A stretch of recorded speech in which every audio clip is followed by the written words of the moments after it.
أعوذ بالله من الشيطان الرجيم. بسم الله الرحمن الرحيم. وما من دابة في الأرض إلا على الله رزقها ويعلم مستقرها ومستودعها كل في كتاب مبين. وهو الذي خلق السماوات والأرض في 6 أيام وكان عرشه على الماء ليبلوكم أيكم أحسن عملا. ولئن قلت إنكم مبعوثون من بعد الموت ليقولن الذين كفروا إن هذا إلا سحر مبين. ولئن أخرنا عنهم العذاب إلى أمة معدودة ليقولن ما يحبسه ألا يوم يأتيهم ليس مصروفا عنهم وحاق بهم ما كانوا به يستهزئون. ولئن أذقنا الإنسان منا رحمة ثم نزعناها منه إنه ليئوس كفور. ولئن أذقناه نعماء بعد ضراء مسته ليقولن ذهب السيئات عني إنه لفرح فخور. إلا الذين صبروا وعملوا الصالحات أولئك لهم مغفرة وأجر كبير. فلعلك تارك بعض ما يوحى إليك وضائق به صدرك أن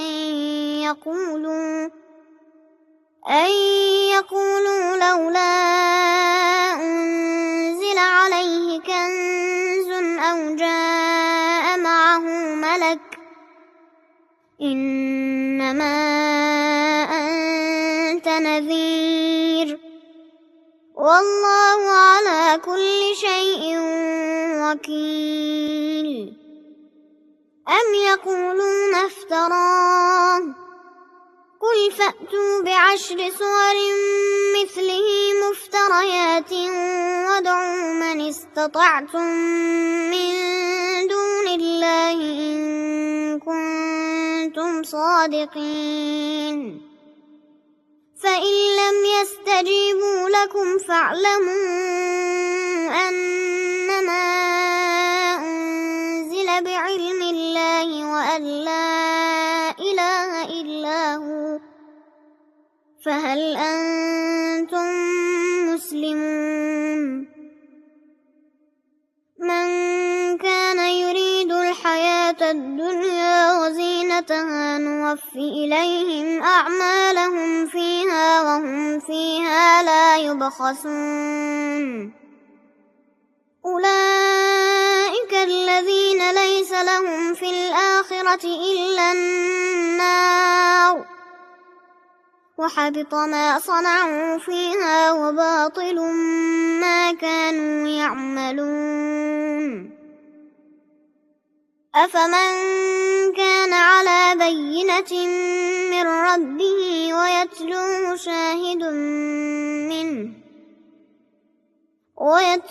شاهد منه ومن قبله كتاب موسى إماما ورحمة أولئك يؤمنون به. ومن يكفر به من الأحزاب فالنار موعده فلا تك في مرية منه إنه الحق من ربك ولكن أكثر الناس لا يؤمنون. ومن أظلم ممن افترى على الله كذبا أولئك يعرضون على ربهم ويقول الأشهاد هؤلاء الذين كذبوا على ربهم ألا لعنة الله على الظالمين الذين يصدون عن سبيل الله ويبغونها عوجا وهم بالآخرة هم كافرون أولئك لم يكونوا معجزين في الأرض وما كان لهم من دون الله من أولياء يضاعف لهم العذاب ما كانوا يستطيعون السمع وما كانوا يبصرون أولئك الذين خسروا أنفسهم وضل عنهم ما كانوا يفترون لا جرم أنهم في الآخرة هم الأخسرون إن الذين آمنوا وعملوا الصالحات وأخبتوا إلى ربهم أولئك أصحاب الجنة هم فيها خالدون مثل الفريقين كالأعمى والأصم والبصير والسميع هل يستويان مثلا أفلا تذكرون ولقد أرسلنا نوحا إلى قومه إني لكم نذير مبين ألا تعبدوا إلا الله إني أخاف عليكم عذاب يوم أليم فقال الملأ الذين كفروا من قومه ما نراك إلا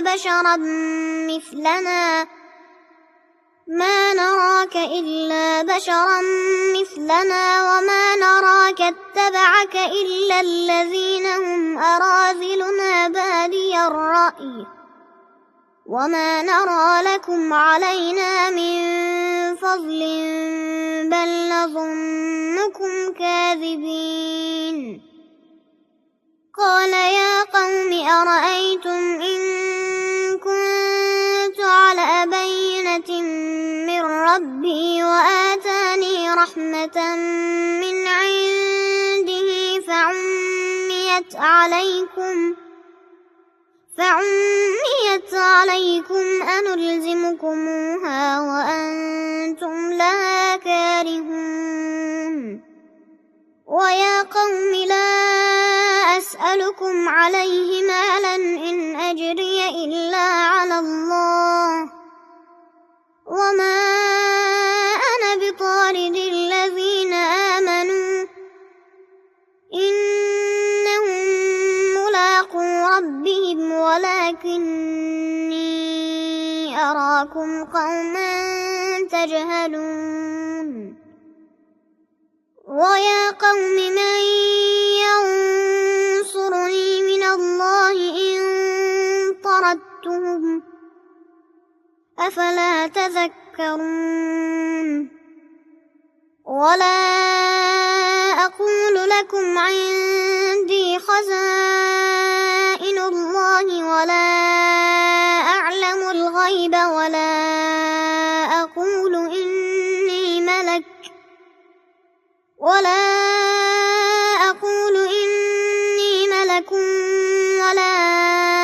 أقول للذين تزدري أعينكم لن يؤتيهم الله خيرا الله أعلم بما في أنفسهم إني إذا لمن الظالمين قالوا يا نوح قد جادلتنا فأكثرت جدالنا فأتنا بما تعدنا إن كنت من الصادقين قال إنما يأتيكم به الله إن شاء وما أنتم بمعجزين ولا ينفعكم نصحي إن أردت أن أنصح لكم إن كان الله يريد أن يغويكم هو ربكم وإليه ترجعون أم يقولون افتراه قل إن افتريته فعلي إجرامي وأنا بريء مما تجرمون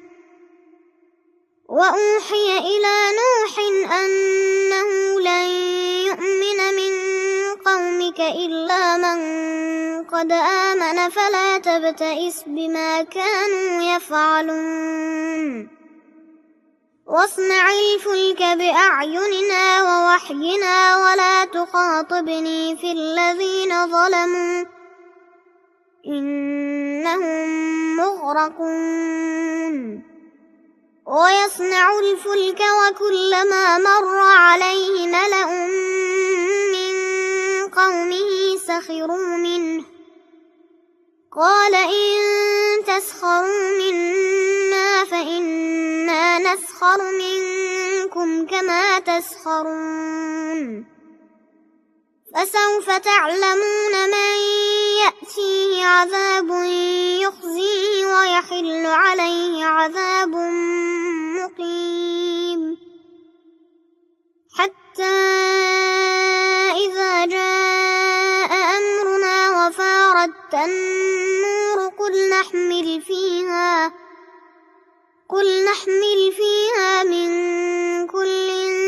زوجين اثنين وأهلك إلا من سبق عليه القول وما آمن معه إلا قليل وقال اركبوا فيها بسم الله مجريها ومرساها إن ربي لغفور رحيم وهي تجري بهم في موج كالجبال ونادى نوح ابنه وكان في معزل يا بني اركب معنا ولا تكن مع الكافرين قال سآوي إلى جبل يعصمني من الماء قال لا عاصم اليوم من أمر الله إلا من رحم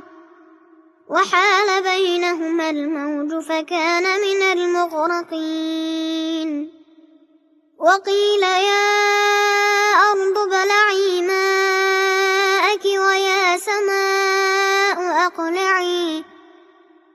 وغيض الماء وقضي الأمر واستوت على الجودي وقيل بعدا للقوم الظالمين ونادى نوح ربه فقال رب إن ابني من أهلي وإن وعدك الحق وأنت أحكم الحاكمين قال يا نوح إنه ليس من أهلك إنه عمل غير صالح فلا تسأل لما ليس لك به علم إني أعظك أن تكون من الجاهلين قال رب إني أعوذ بك أن أسألك ما ليس لي به علم وإلا تغفر لي وترحمني أكن من الخاسرين قيل يا نوح اهبط بسلام منا وبركات عليك وعلى أمم ممن معك وأمم سنمتعهم ثم يمسهم منا عذاب أليم تلك من أنباء الغيب نوحيها إليك ما كنت تعلمها أنت ولا قومك من قبل هذا فاصبر إن العاقبة للمتقين وإلى عاد أخاهم هودا قال يا قوم اعبدوا الله ما لكم من إله غيره إن أنتم إلا مفترون يا قوم لا أسألكم عليه أجرا إن أجري إلا على الذي فطرني أفلا تعقلون ويا قوم استغفروا ربكم ثم توبوا إليه يرسل السماء عليكم مدرارا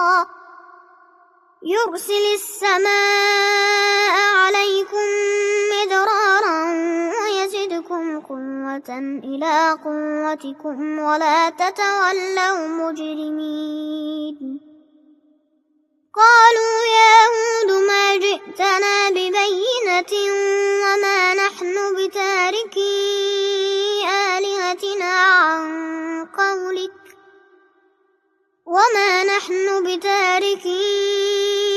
آلهتنا عن قولك وما نحن لك بمؤمنين إن نقول إلا اعتراك بعض آلهتنا بسوء قال إني أشهد الله واشهدوا أني بريء مما تشركون من دونه فكيدوني جميعا ثم لا تنظرون إني توكلت على الله ربي وربكم ما من دابة إلا هو آخذ بناصيتها إن ربي على صراط مستقيم فإن تولوا فقد أبلغتكم ما أرسلت به إليكم ويستخلف ربي قوما غيركم ولا تضرونه شيئا إن ربي على كل شيء حفيظ ولما جاء أمرنا نجينا هودا والذين آمنوا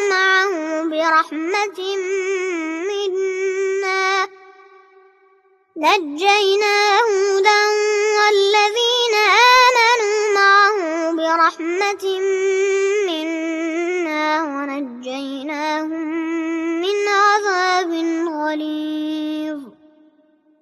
وتلك عاد جحدوا بآيات ربهم وعصوا رسله واتبعوا أمر كل جبار عنيد وأتبعوا في هذه الدنيا لعنة ويوم القيامة ألا إن عادا كفروا ربهم ألا بعدا لعاد قوم هود وإلى ثمود أخاهم صالحا قال يا قوم اعبدوا الله ما لكم من إله غيره هو أنشأكم من الأرض واستعمركم فيها فاستغفروه ثم توبوا إليه إن ربي قريب مجيب. قالوا يا صالح قد كنت فينا مرجوا قبل هذا أتنهانا أن نعبد ما يعبد آباؤنا وإننا لفي شك مما تدعونا إليه مريب. قال يا قوم أرأيتم إن كنت على بينة من ربي وآتاني منه رحمة فمن ينصرني من الله إن عصيته فما تزيدونني غير تخسير. ويا قوم هذه ناقة الله لكم آية فذروها تأكل في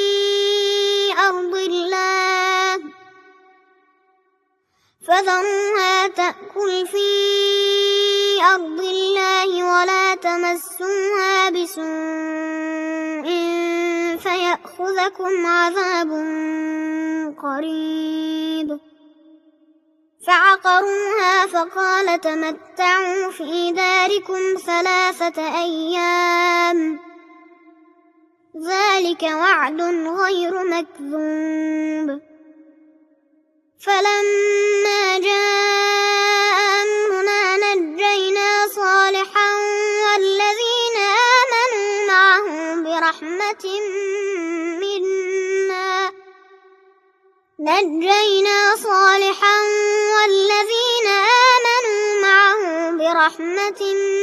منا ومن خزي يومئذ إن ربك هو القوي العزيز. وأخذ الذين ظلموا الصيحة فأصبحوا في ديارهم جاثمين كأن لم يغنوا فيها ألا إن ثمود كفروا ربهم ألا بعدا لثمود. ولقد جاءت رسلنا إبراهيم بالبشرى قالوا سلاما قال سلام فما لبث أن جاء بعجل حنيذ. فلما رأى أيديهم لا تصل إليه نكرهم وأوجس منهم خيفة قالوا لا تخف إنا أرسلنا إلى قوم لوط وامرأته قائمة فضحكت فبشرناها بإسحاق ومن وراء إسحاق يعقوب. قالت يا ويلتى أألد وأنا عجوز وهذا بعلي شيخا إن هذا لشيء عجيب. قالوا أتعجبين من أمر الله رحمة الله وبركاته عليكم أهل البيت إنه حميد مجيد.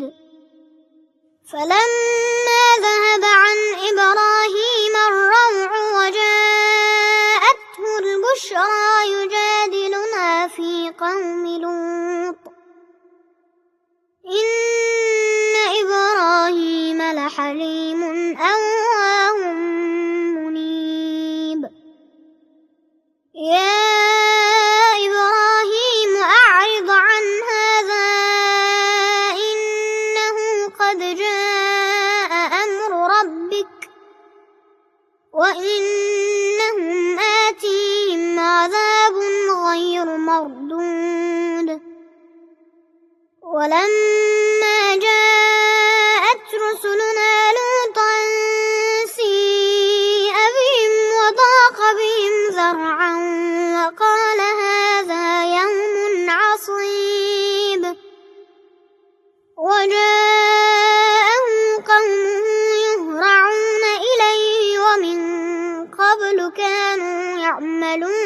السيئات.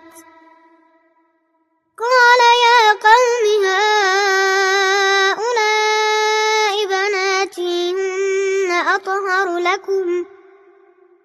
فاتقوا الله ولا تخزون في ضيفي أليس منكم رجل رشيد. قالوا لقد علمت ما لنا في بناتك من حق وإنك لتعلم ما نريد. قال لو أن لي بكم قوة أو آوي إلى ركن شديد. قالوا يا لوط إنا رسل ربك لن يصلوا إليك فأسر بأهلك بقطع من الليل ولا يلتفت منكم أحد إلا امرأتك إنه مصيبها ما أصابهم إن موعدهم الصبح أليس الصبح بقريب.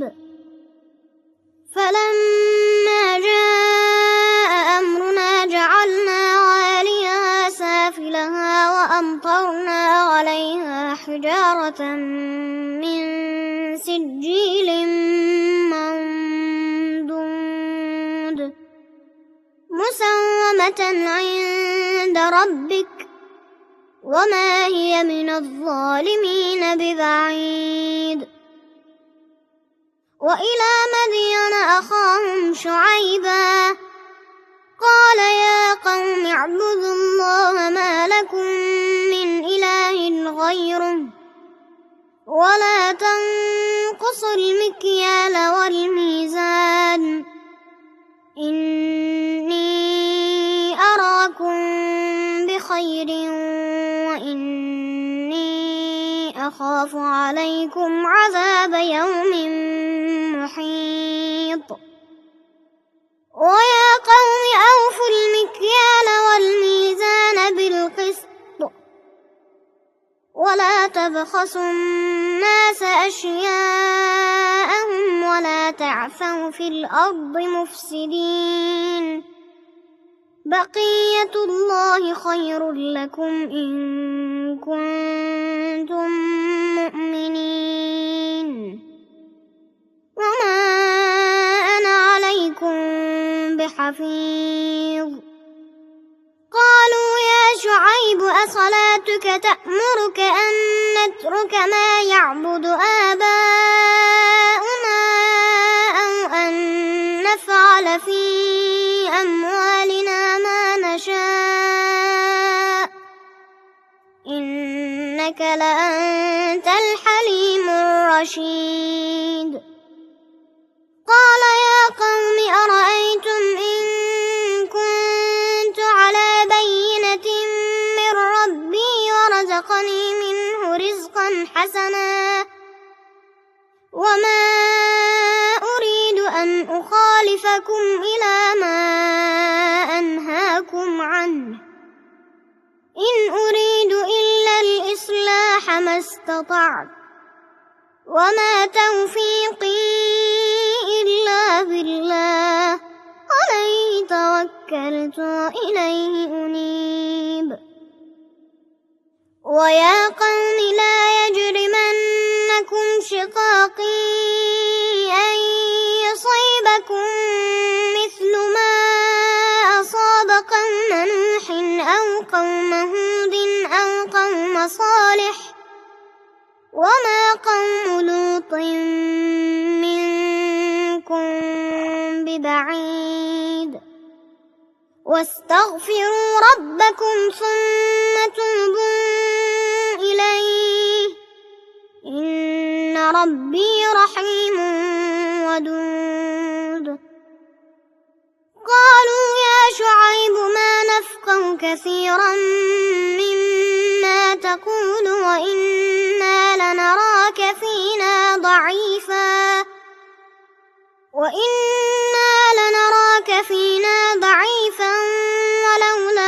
ربك لرجمناك وما أنت علينا بعزيز. قال يا قوم أرهطي أعز عليكم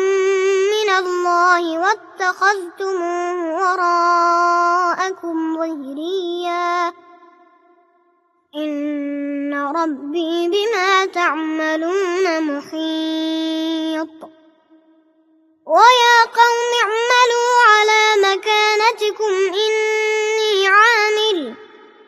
سوف تعلمون من يأتيه عذاب يخزيه ومن هو كاذب وارتقبوا إني معكم رقيب. ولما جاء أمرنا نجينا شعيبا والذين آمنوا معه برحمة منا وأخذت الذين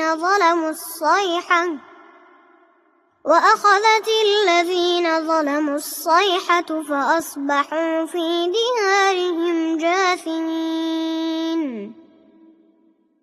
كأن لم يغنوا فيها ألا بعدا لمدين كما بعدت ثمود. ولقد أرسلنا موسى بآياتنا وسلطان مبين إلى فرعون وملئه فاتبعوا أمر فرعون وما أمر فرعون برشيد. يقدم قومه يوم القيامة فأوردهم النار وبئس الورد المورود. وأتبعوا في هذه لعنة ويوم القيامة بئس الرفد المرفود. ذلك من أنباء القرى نقصه عليك منها قائم وحصيد. وما ظلمناهم ولكن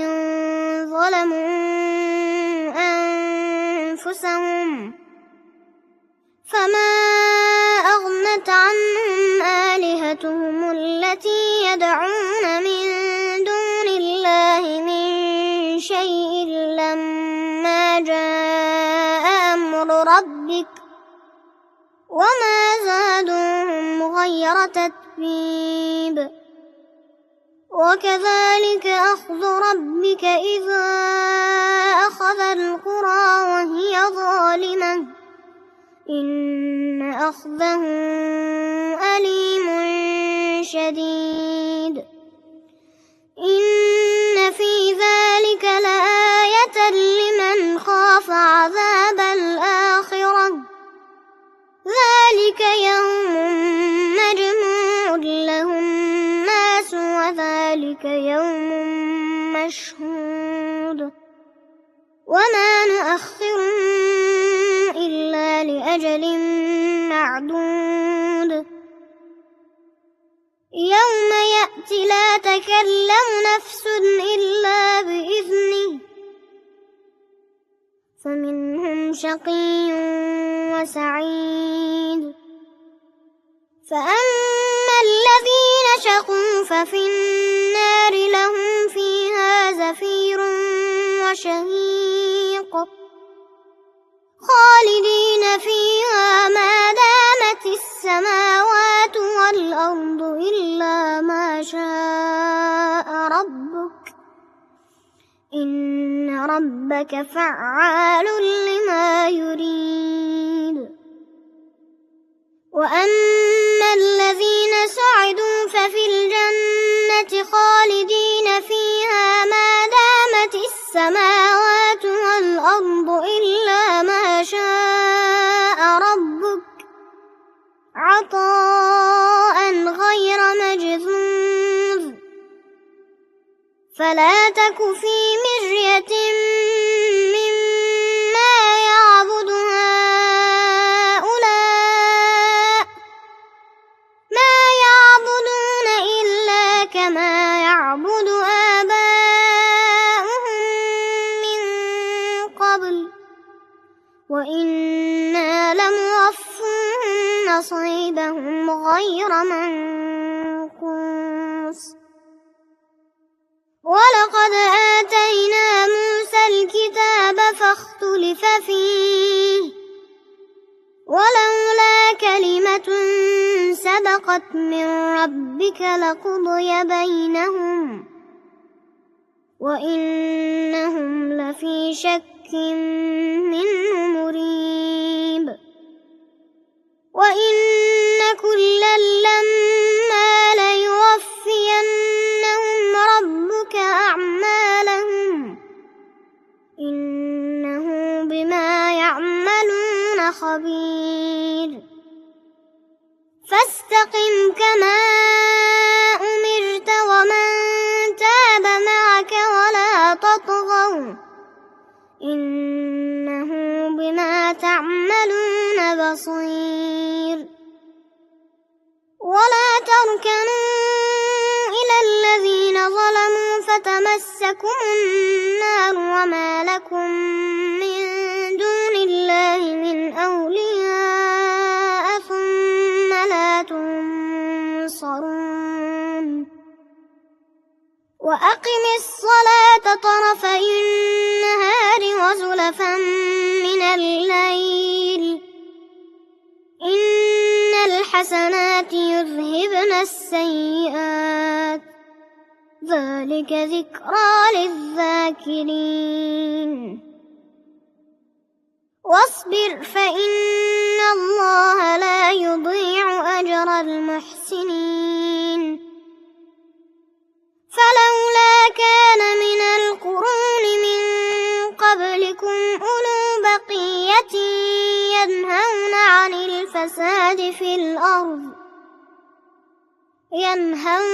الفساد في الأرض إلا قليلا ممن أنجينا منهم واتبع الذين ظلموا ما أترفوا فيه وكانوا مجرمين وما كان ربك ليهلك القرى بظلم وأهلها مصلحون ولو شاء ربك لجعل الناس أمة واحدة ولا يزالون مختلفين إلا من رحم ربك ولذلك خلقهم وتمت كلمة ربك لأملأن جهنم من الجنة والناس أجمعين وكلا نقص عليك من أنباء الرسل ما نثبت به فؤادك وجاءك في هذه الحق وموعظة وذكرى للمؤمنين وقل للذين لا يؤمنون اعملوا على مكانتكم إنا عاملون وانتظروا إنا منتظرون ولله غيب السماوات والأرض وإليه يرجع الأمر كله فاعبده وتوكل عليه وما ربك بغافل عما تعملون بسم الله الرحمن الرحيم ألف لام را تلك آيات الكتاب المبين إنا أنزلناه قرآنا عربيا لعلكم تعقلون نحن نقص عليك أحسن القصص بما أوحينا إليك هذا القرآن وإن كنت من قبله لمن الغافلين إذ قال يوسف لأبيه يا أبت إني رأيت 11 كوكبا والشمس والقمر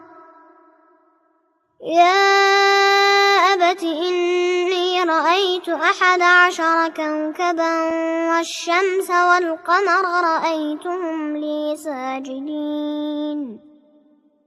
قال يا بني لا تقصص رؤياك على إخوتك فيكيدوا لك كيدا إن الشيطان للإنسان عدو مبين وكذلك يجتبيك ربك ويعلمك من تأويل الأحاديث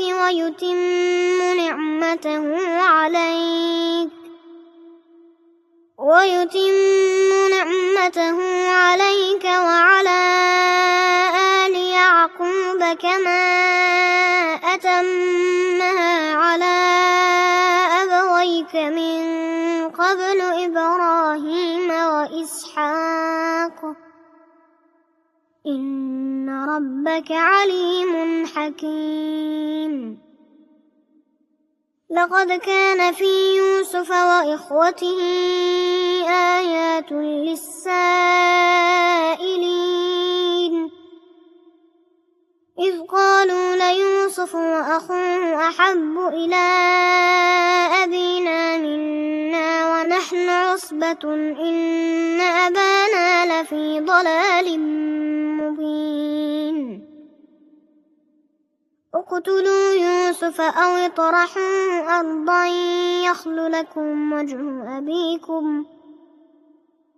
يخل لكم وجه أبيكم وتكونوا من بعده قوما صالحين قال قائل منهم لا تقتلوا يوسف وألقوه في غيابة الجب يلتقطه بعض السيارة إن كنتم فاعلين قالوا يا أبانا ما لك لا تأمنا على يوسف وإنا له لناصحون أرسله معنا غدا يرتع ويلعب وإنا له لحافظون قال إني ليحزنني أن تذهبوا به وأخاف أن يأكله الذئب وأنتم عنه غافلون قالوا لئن أكله الذئب ونحن عصبة إنا إذا لخاسرون فلما ذهبوا به وأجمعوا أن يجعلوه في غيابة الجب وأوحينا إليه لتنبئنهم بأمرهم هذا وهم لا يشعرون وجاءوا أباهم عشاء يبكون قالوا يا أبانا إنا ذهبنا نستبق وتركنا يوسف عند متاعنا فأكله الذئب وما أنت بمؤمن لنا ولو كنا صادقين وجاءوا على قميصه بدم كذب قال بل سولت لكم أنفسكم أمرا فصبر جميل والله المستعان على ما تصفون وجاءت سيارة فأرسلوا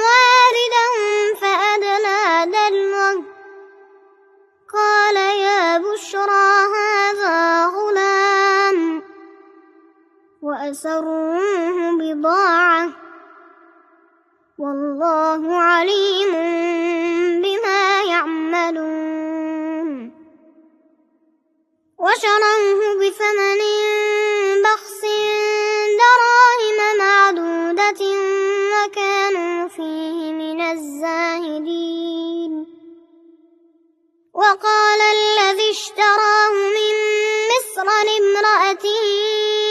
أكرمي مثواه عسى أن ينفعنا أو نتخذه ولدا وكذلك مكنا ليوسف في الأرض ولنعلمه من تأويل الأحاديث والله غالب على أمره ولكن أكثر الناس لا يعلمون ولما بلغ أشده آتيناه حكما وعلما وكذلك نجزي المحسنين وراودته التي هو في بيتها عن نفسه وغلقت الأبواب وقالت هيت لك قال معاذ الله إنه ربي أحسن مثواي إنه لا يفلح الظالمون ولقد همت به وهم بها لولا أن رأى برهان ربه كذلك لنصرف عنه السوء والفحشاء إنه من عبادنا المخلصين واستبق الباب وقدت قميصه من دبر وألف يا سيدها لدى الباب قالت ما جزاء من أراد بأهلك سوءا إلا أن يسجن أو عذاب أليم قال هي راودتني عن نفسي وشهد شاهد من أهلها إن كان قميصه قد من قبل فصدقت وهو من الكاذبين وإن كان قميصه قد من دبر فكذبت وهو من الصادقين فلما رأى قميصه قد من دبر قال إنه من كيدكم إن كيدكن عظيم يوسف أعرض عن هذا واستغفري لذنبك إنك كنت من الخاطئين وقال نسوة في المدينة امرأة العزيز تراود فتاها عن نفسه قد شغفها حبا إنا لنراها في ضلال مبين فلما سمعت بمكرهن أرسلت إليهن وأعتدت لهن متكئا وآتت كل واحدة منهن سكينا وقالت اخرج عليهن فلما رأينه أكبرنه وقطعن أيديهن وقلن حاش لله ما هذا بشرا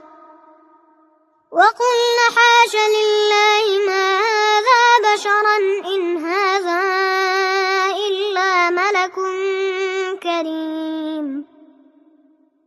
قالت فذلكن الذي لمتنني فيه ولقد راودته عن نفسه فاستعصم ولئن لم يفعل ما آمره ليسجنن وليكونن من الصاغرين قال رب السجن أحب إلي مما يدعونني إليه وإلا تصرف عني كيدهن أصب إليهن وأكن من الجاهلين فاستجاب له ربه فصرف عنه كيدهن إنه هو السميع العليم ثم بدا لهم من بعد ما رأوا الآيات ليسجننه حتى حين ودخل معه السجن فتيان قال أحدهما إني أراني أعصر خمرا وقال الآخر إني أراني أحمل فوق رأسي خبزا تأكل الطير منه نبئنا بتأويله إنا نراك من المحسنين قال لا يأتيكما طعام ترزقانه إلا نبأتكما بتأويله قبل أن يأتيكما ذلكما مما علمني ربي إني تركت ملة قوم لا يؤمنون بالله وهم بالآخرة هم كافرون واتبعت ملة آبائي إبراهيم وإسحاق ويعقوب ما كان لنا أن نشرك بالله من شيء ذلك من فضل الله علينا وعلى الناس ولكن أكثر الناس لا يشكرون يا صاحبي السجن أأرباب متفرقون خير أم الله الواحد القهار ما تعبدون من دونه إلا أسماء سميتموها أنتم وآباؤكم ما أنزل الله بها من سلطان إن الحكم إلا لله أمر ألا تعبدوا إلا إياه ذلك الدين القيم ولكن أكثر الناس لا يعلمون يا صاحبي السجن أما أحدكما فيسقي ربه خمرا وأما الآخر فيصلب فتأكل الطير من رأسه قضي الأمر الذي فيه تستفتيان وقال للذي ظن أنه ناج منهما اذكرني عند ربك فأنساه الشيطان ذكر ربه فلبث في السجن بضع سنين وقال الملك إني أرى 7 بقرات سمان يأكلهن 7 عجاف إني أرى 7 بقرات سمان يأكلهن 7 عجاف و7 سنبلات خضر وأخر يابسات يا أيها الملأ أفتوني في رؤياي إن كنتم للرؤيا تعبرون قالوا أضغاث أحلام وما نحن بتأويل الأحلام بعالمين وقال الذي نجا منهما وادكر بعد أمة أنا أنبئكم بتأويله فأرسلون يوسف أيها الصديق أفتنا في 7 بقرات سمان يأكلهن 7 عجاف و7 سنبلات خضر وأخر يابسات لعلي أرجع إلى الناس لعلهم يعلمون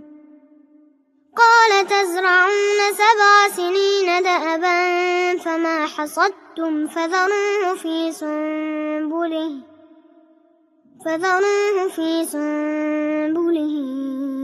إلا قليلا مما تأكلون ثم يأتي من بعد ذلك 7 شداد يأكلن ما قدمتم لهن إلا قليلا مما تحصنون ثم يأتي من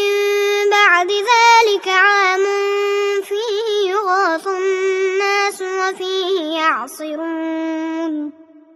وقال الملك ائتوني به فلما جاءه الرسول قال ارجع إلى ربك فاسأله ما بال النسوة اللاتي قطعن أيديهن إن ربي بكيدهن عليم قال ما خطبكن إذ راوتن يوسف عن نفسه قلن حاش لله ما علمنا عليه من سوء قالت امرأة العزيز الآن حصحص الحق أنا راودته عن نفسه وإنه لمن الصادقين ذلك ليعلم أن